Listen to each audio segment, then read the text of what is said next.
Many people find themselves in relationships that start with intense connection, but quickly turn into a series of confusing, repetitive arguments. It can feel like you are walking on eggshells, constantly trying to fix problems that seem to shift every time you address them.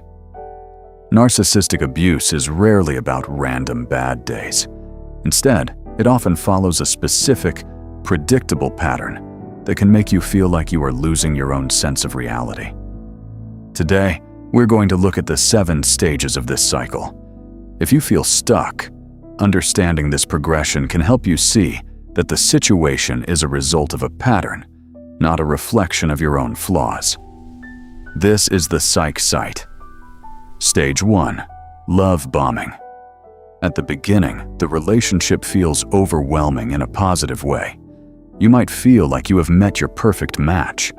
They mirror your interests, show deep empathy, and make you feel like the center of their world. This stage sets a very high baseline for how you expect the relationship to function, making you more willing to overlook future issues because you keep hoping to return to this initial state. Stage 2. The boundary test. After the initial intensity, you may notice small changes.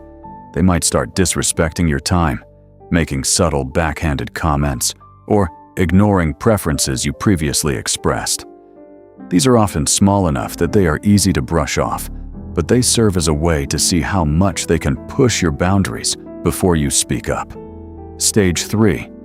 Devaluation and gaslighting. In this stage, the tone changes. You might face frequent criticism or unexplained coldness. When you try to discuss these behaviors, you are often met with gaslighting, where they deny that certain events happened or tell you that you are overreacting. This creates a state of confusion, or fog, where you start to question your own memory and judgment. Stage 4. Trauma bonding. You might find yourself unable to leave, even when things are clearly toxic. This is due to a trauma bond, because they still sprinkle in brief moments of the kindness you saw in the first stage. Your brain focuses on those rewards. You end up waiting for those brief moments of normalcy to return, which keeps you anchored to the relationship. Stage 5. Reactive abuse. This stage is often where the victim feels most blamed. After enduring persistent pressure, criticism, or silent treatment, you might eventually reach a breaking point and react with anger or frustration.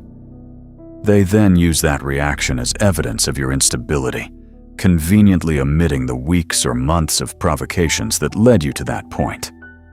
Stage 6. The discard. Eventually, the relationship may reach a point where they lose interest. They might end things abruptly, leaving you with no closure and a deep sense of confusion.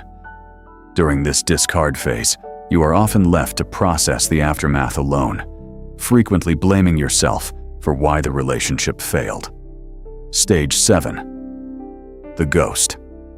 Just as you start to process the end of the relationship, they might reach out again. They may apologize or act as if nothing happened, hoping to draw you back in. This is known as hoovering. They are testing to see if you are still available or if they can regain the influence they previously had. Breaking the pattern. Recognizing these 7 stages is a meaningful step. Narcissistic behavior follows a pattern that focuses on maintaining power rather than building a partnership. To work toward recovery, do these. Stop explaining. You will likely find that they are not interested in understanding your perspective.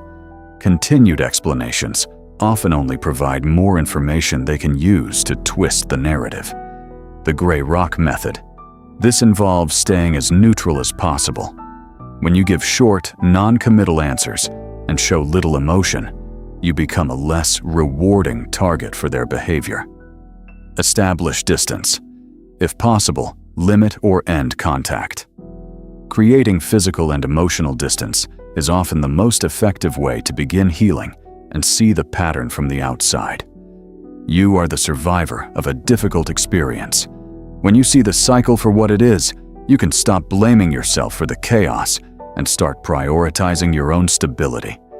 The file is closed.